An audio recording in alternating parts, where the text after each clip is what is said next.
Yep. Sabule kumbozu wano. Sorry. Guys, what's up with this phone, man? So I gotta kwesula wansi. Like that. Tutumia kumbozi. Abantu bayige, oba tuyige, tweyigirize. Let's learn from each other, you know what I mean? So there's always something to learn every day. That's what I know. You always learn something every day. Even cooking. We used to see our moms, we used to see our sisters cooking blindly. Salt, courage, everything. How do you, I asked them, how do you measure? How do you know how much salt should go in here? You know what I mean? So that's what I mean here. It's always Sunday Mujimani. We always pretty much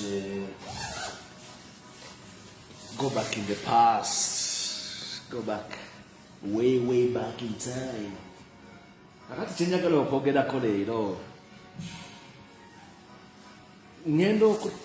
When I joined Buganda Road Primary School in 1981, people did not know, even me I didn't realize, but what I remember, it didn't make sense to me. Nali in the Chitante Primary School. I remember when a nursery school, they used to be called, I think that's what the Lohana Academy is. It was called Kololo Nursery School. 1978, 79. I think they had even a kindergarten. Ngomchala Kulida Nursery School here. I think she was the proprietor or the owner of it. Mchala Sekalala. She was a very good friend of my mom, Mrs. Sekalala. And Nemalidiza. And Kololo Nursery School down the other side, Acacia Avenue, Museum, Chitante Primary School. Kati Chitante Primary School where it was exclusively for the diplomatic community and of course the affluent, post-independence era. Of course, the people who had joined the government, the civil service, who people, they had this kind of, you call it the elite class. And then when the Asians left, it was more of the Africans joining or sending their children to that school. Very exclusive. And I was there for my primary one. First term, second term, and how my mom managed to get access into that school, I don't know. But however, I don't think she liked the school. Why did she have to move me from the school? And then, but what I remember very well, Mrs. Miro. Those who went to Buganda Road, you remember Mrs. Miro? Yali neighbor of Echevando. And they were very good friends with my mom. I think she must have talked her into that Buganda Road was the big thing. And Buganda Road was a very good school as well. Very good. Very highly sought after and very competitive.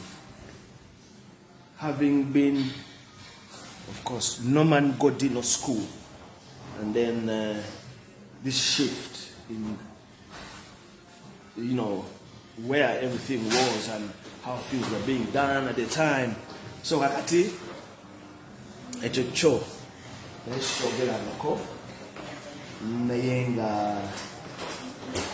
pretty much that's how things are.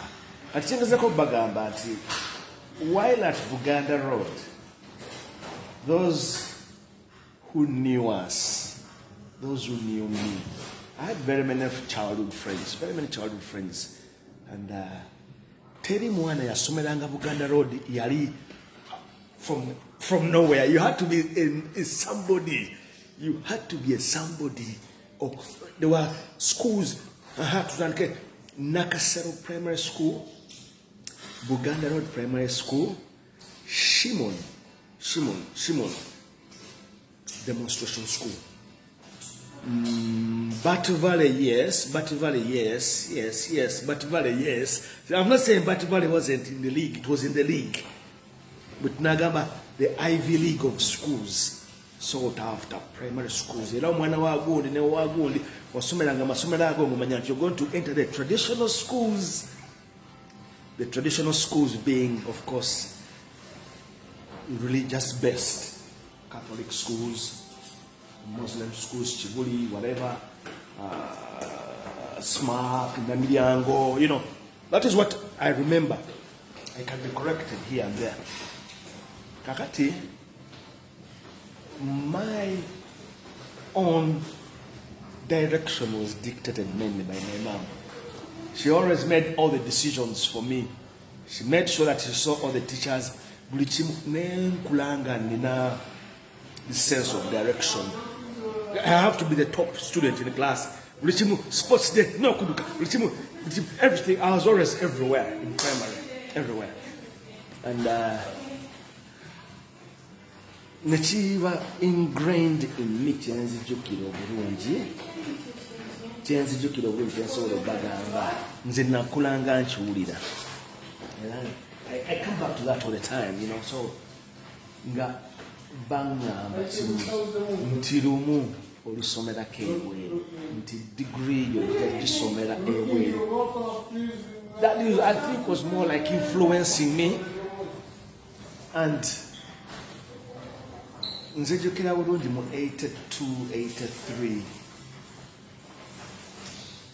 bantwalako Makerere yalinayo emikwano gye naye okuyingira Makerere University, my people, mwe abatalaba ku Makerere University we yali efaanana. I have this romanticized imagination that it was more like a resort. Emiti gye mulaba gyonna enguudo za kolansi zonna. I remember seeing students when bava mu halls, it was like a dream world that now they are telling you. Kakati tuimida ku Freedom Square waggulu we are parking emmotoka nga me kid P3 P4 nenga mundi somera kokko wano.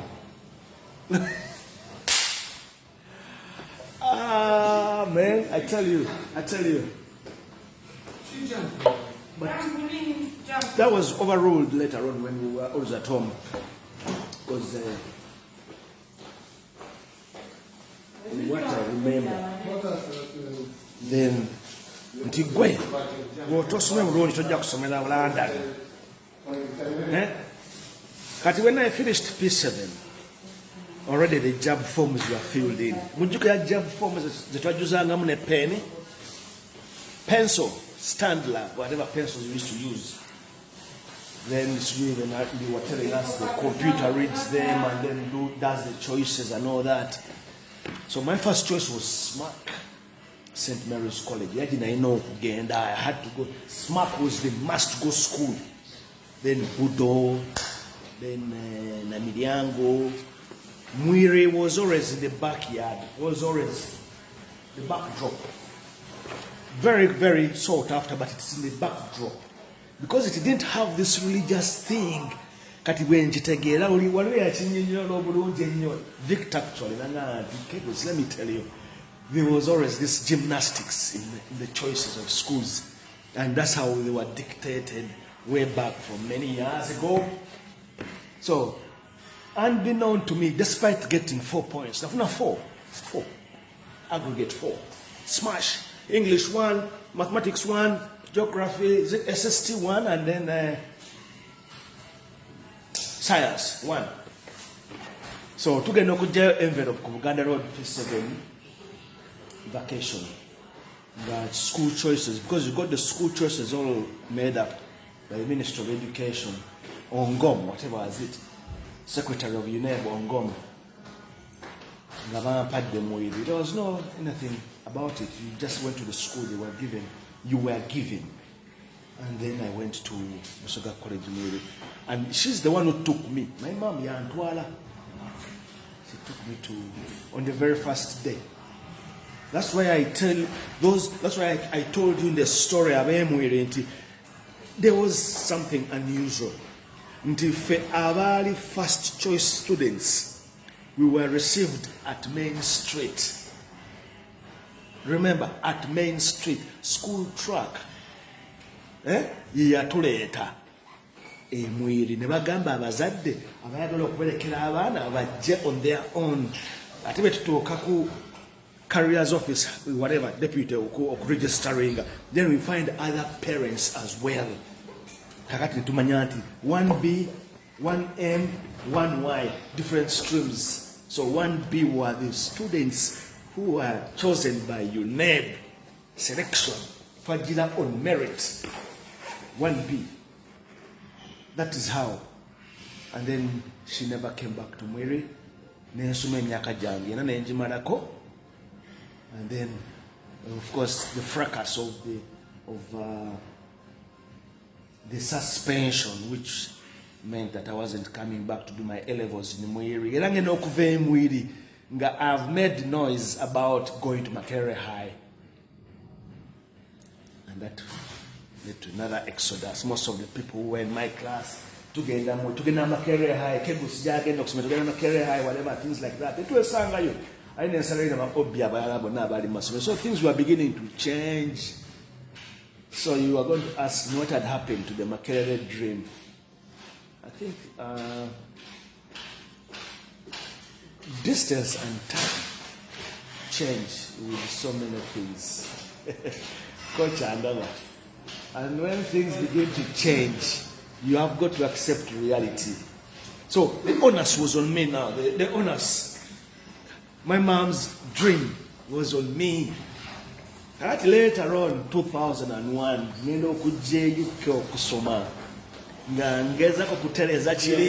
you're correcting things. To cheat correctionism.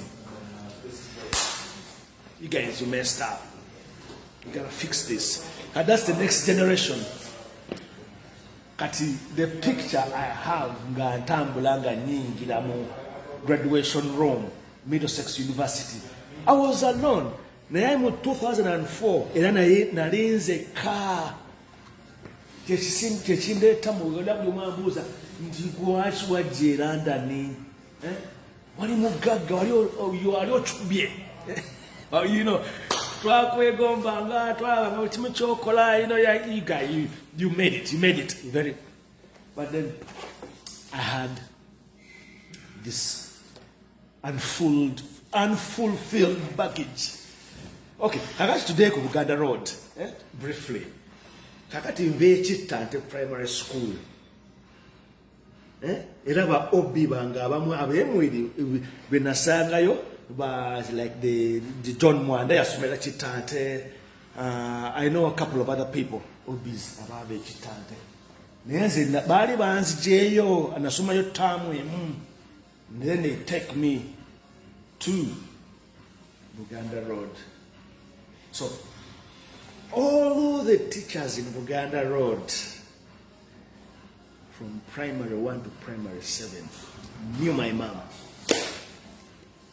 Kakati ekyo tukitegeranga bwe bayita ba helicopter moms. She always made sure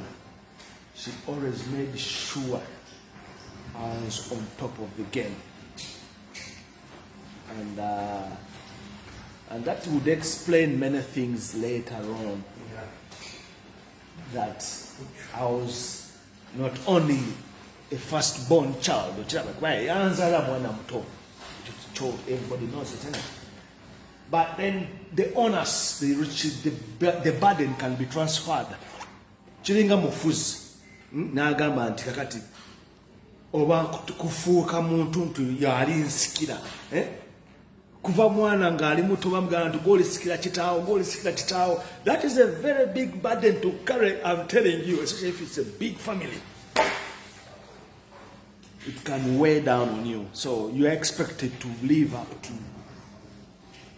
the very best. nze mutega kyengamba kati nasoma Buganda Road eyo P1 P2 Mr. Kahuma P4 Mrs. Sempewa Mrs. Agatha Halera Mr. Bitamale, Mr. Masiko, Mr. Tendikawa, Mrs. Mwanja. I got the names. Mrs. The name is going. Not Harriet Kisate. Mrs. She married Mr. Kasisiri. Yeah, Njagaza literature. She maybe like literature later on because in P5 I always was the one who read the Nile English course. Nile English course akabulu nga musoma so yaina student teacher we are joining the Buganda Road. The name has gone. Now okay, Mrs. Kasisiri, because that's what the official name is now. She's married. But I remember the name. Nabalala.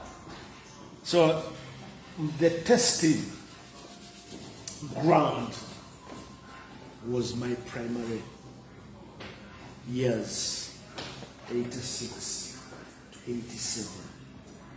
Ati mu 86. No, today mu 85. 85 ku Buganda Road. Tusoma. We are students, we are kids, still 10, 11 years, growing up. One way we are to Kabinji, I think it was like a shock to like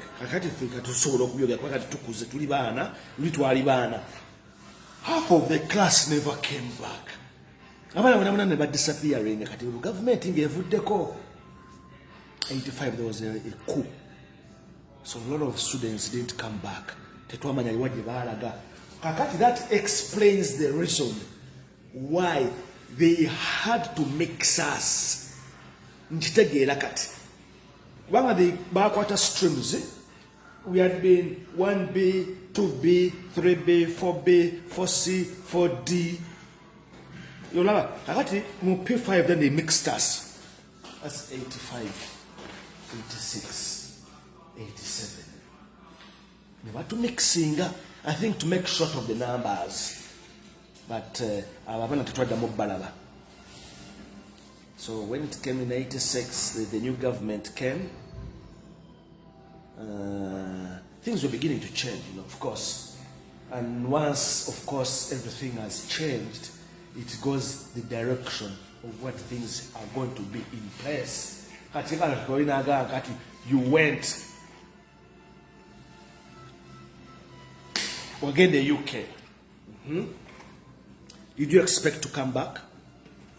Yes, I came back. Now I came on the shopping trip. Muchimanyecho. I came with billions of money, lots of money. Did a lot of shopping and however, then come out, then soma, mala, then come out. May the last time I'm leaving, even to be a cola, behind a red flag. Everybody was like, Olaba tunze dukalye. Ad shops, sold up everything. Internet cafe bureau, settings it up. Nenjitunda. Nenkola pate ya amani nyo. Mwanjenwa. Fetwazi sokezo pate za abasama. Yali ya amani nyo. Abayimbi abo nabo baliko ba Bobby Wine ba Chameleone bonna ne bewonyo oba yani. So then I open table, open bar, and all that. And it was a telltale sign. You like it again? I'm going back probably for a long time. Probably a long time. That is 2005. So,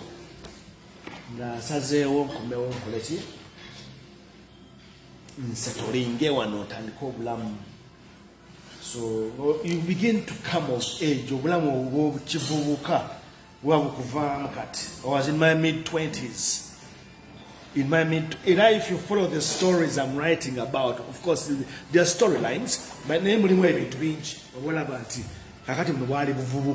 this was his youthful years. All this Bettina, all this Shaila, all this. No, you can't do those things when you're 40. You can't do them when you're 30. You can't. You can't. Even if you get money or a windfall at a certain age, you can't even to your joke like Jack Babidala. You have to apartment to invest. Mu 20, twazimbiranga bakazi mayumba. You cannot do that at 45. No, you want to invest. You want to invest. You want to secure your future. So, akati banatetwaddamu balaba, and that left a lot of questions. I don't know. You can't answer those questions. 86, 87, Mariza Primary.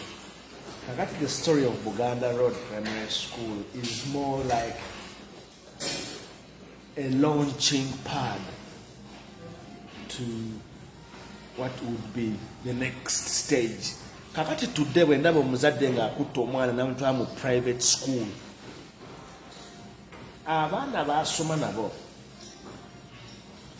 babaira ne catalyst y'amaanyi nnyo kubiddawo or what is going to come next in the future. So it's not about the parent is paying 5M for tuition, or is paying so much money to go to Kampala parents. But it is the people that you associate with. Chiringa mikwano. Olina kugamba naye musajja gwe kizibu nnyo okubeera mukwano go. How can somebody become your friend? Gamba, what do you mean? I'm easily accessible. Kakati buli omu nagamba nti you like oli musajja muzibu nnyo oli strict. No. Kati then that shocks people. Olina gyagamba nti how did you talk to him? But that is a matter of principle, because there are things you put in yourself. You evaluate yourself constantly.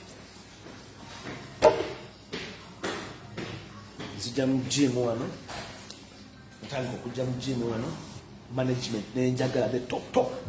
Who is that guy? Now posting all the time, posting about like the top guy, the top man who owns this gym group. Yajawan. I want to see that man. Kubanga kyendeta wano kyenyongera wano kiri priceless. That's what Kumpa said. There's no value to it. You cannot give me money to come to the gym here. No, nothing. But he can create, or what he did, he said, or creating opportunities, enhancing it. Yesterday I didn't come. The class was cancelled. And the girls were here, they refused to attend. Baba being right now. Well, you were not here, so we didn't come in the class. Why didn't you come? I didn't come. But I have no obligation to come. So, but anyway, that's life. That's how things happen. And it was a Buddha Kuchachi. Buganda Road. So today, about the case study in Entebbe. I am talking about Entebbe every day. Peninsula Bay.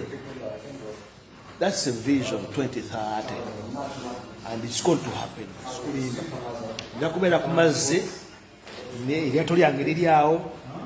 You have a very beautiful Mrs. I like again. That can be a time of my life as well, Brilliant, So it doesn't get better than that. but it's always good to have these aspirations and big dreams. You know what I mean? So you dream big, then you work hard for that dream. So, in conclusion, people, sweet. Today we're Bettina. We're going back to Bettina and the billionaire and Shaila. So, the billionaire is in love with two people. The love of his life is Bettina, and Shaila is the wife.